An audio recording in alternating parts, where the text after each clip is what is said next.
जी बिल्कुल, इस वक्त हम मौजूद हैं म्यूनसिपल कॉर्पोरेशन मीरपुर खास में और हमारे साथ मौजूद हैं मीरपुर खास मेयर अब्दुल रऊफ खौरी साहब। इनसे बात करते हैं कि मीरपुर खास में गुज़श्ता 30 बरसों का मवाजना कर रहे हैं तो मीरपुर खास में कोई ऐसी तरक्याती काम होते हुए नज़र नहीं है। ये पहली मरतबा म्यूनसिपल कॉर्पोरेशन बनने के बाद मेयरशिप मिली है, तो इसके बाद मीरपुर खास में क्या करने जा रहे हैं और हुकूमत सिंध का क्या प्लान है मीरपुर खास के लिए? जी बिस्मिल्लाहिर्रहमानिर्रहीम। आपका अच्छा सवाल है। मीरपुर खास के हवाले से मैं आपको बताता चलूँ, पहले म्यूनसिपल कमेटी एक होती थी जो 8 यूसीज़ पे मुश्तमिल थी। अभी जब से हमारी पीपल्स पार्टी बिलावल भुट्टो जरदारी साहब, आसिफ अली जरदारी साहब, अदी फरियाल साहिबा ने म्यूनसिपल कॉर्पोरेशन मीरपुर खास का हमें दर्जा देकर ये मीरपुर खास शहरियों पे बहुत बड़ा एहसान किया है और वो इस हवाले से मीरपुर खास कॉर्पोरेशन बनने से इसकी जुडिक्शन बढ़ गई और सारी सराउंडिंग वगैरह हमारे मीरपुर इसमें बहुत से फ़ायदे होंगे। पहला मैं बताता चलूँ कि अभी जो हम मास्टर प्लान इसमें बना रहे हैं उसमें बहुत सी चीज़ें रखी गई हैं, जिसमें हमारी एजुकेशन सिस्टम है, हमारे हेल्थ के हवाले से सेक्टर हैं, हमारे ग्रेविड यार्ड हैं और हमारे बहुत सी ऐसी चीज़ें हैं जो हमारे पास नहीं है, जो हमारे तो वो मुस्तकबिल के लिए बहुत ज़रूरी थी ताकि हमारी पॉपुलेशन बढ़ चुकी है। पहले हमारी म्यूनसिपल कमेटी जो थी वो 8 यूसीज़ पे थी, उसकी पॉपुलेशन बहुत कम थी। अभी हमारी जब कॉर्पोरेशन बनी है तो उसकी जाहिर सी बात है पॉपुलेशन 10 लाख से अबव कर गई है।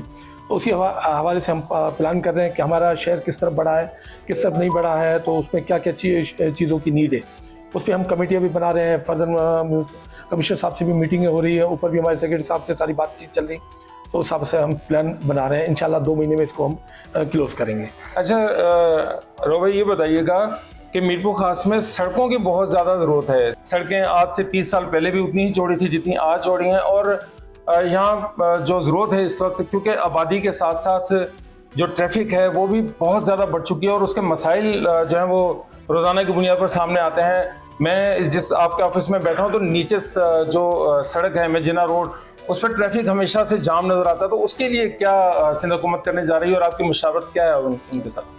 जी बिल्कुल, हमने अभी हाल ही में 2-4 दिन पहले मीटिंग, मेरी कमिश्नर साहब और सबकी मीटिंग हुई थी, उसमें सिंध बिल्डिंग कंट्रोल अथॉरिटी भी बैठी हुई थी। अब जो फर्दर जो भी काम होंगे वो हमारी अप्रूवल की, पहले अप्रूवल दी जाती थी, अब हमारे अप्रूवल के साथ उसके साथ तो काम होंगे। तो हमें जहाँ जहाँ से हमें शहर बढ़ रहा है वहाँ से रोड रास्ते हमारा स्ट्रक्चर जो है वो ठीक करने में मदद मिलेगी। और बाकी हमारी जो ट्रैफिक का मसला आपने बताया वो हम उसको जो इंक्रोचमेंट टीमें हैं वो काम कर रही हैं, उसको हम फर्दर रिमूव करवा रहे हैं जहाँ जहाँ से इंक्रोचमेंट है। तो हमारे रास्ते वगैरह कंजेस्टेड थे वो काफ़ी बेहतरी होगी उसमें। और अच्छा, बाकी जी सर ये बताएं कि हमेशा से जब आबादी बढ़ती है तो शहरों को नई स्कीमें दी जाती हैं, सड़कें बनाई जाती हैं, मुतबादिल रास्ते बनाए जाते हैं। क्या ऐसा कोई प्लान सिंध हुकूमत के ज़ेर गौर है जिसमें मीरपुर खास के अंदर फ्लाईओवर बनाया जाए, जबकि मीरपुर खास से छोटे जो शहर हैं जैसे टंडवा दम है वहाँ तक भी फ्लाईओवर मौजूद है, तो मीरपुर खास में ऐसा क्यों नहीं हो पा रहा है? जी बिल्कुल, आपको पता है पहले कुछ यहाँ गवर्नमेंट जो थी यहाँ कॉर्पोरेशन की वो हमारी नहीं थी। अभी हम आए तो हमने इसके लिए प्लान किया है पूरा। हमारी जैसे सबवे है उसके लिए हमने प्लान किया है, हमारा जो रतनाबाद फाटक है उसके लिए हमने प्लान किया है कि वहाँ भी एक ब्रिज होना चाहिए और सबवे के लिए भी होना चाहिए। अंडर बाईपास पे आप देखते हैं जब भी बारिशों में होती है कितनी बड़ी वहाँ तकलीफ़ होती है आवाम को, तो इसी वजह से ये हमने पूरी सड़कों का जाल पूरा हमने अपनी पीसी वगैरह बना ली है, वो इंशाल्लाह सिंध गवर्नमेंट को लेकर जा रहे हैं। पिछले साल हमारी न्यू स्कीमें नहीं रखी गई, इंशाल्लाह हम कोशिश करेंगे, सीएम साहब को अप्रोच करेंगे तो हमारी स्कीमें अब रखवाएंगे उसमें। सब्सक्राइब करें और बेल दबाएं ताकि कोई खबर रह न जाए।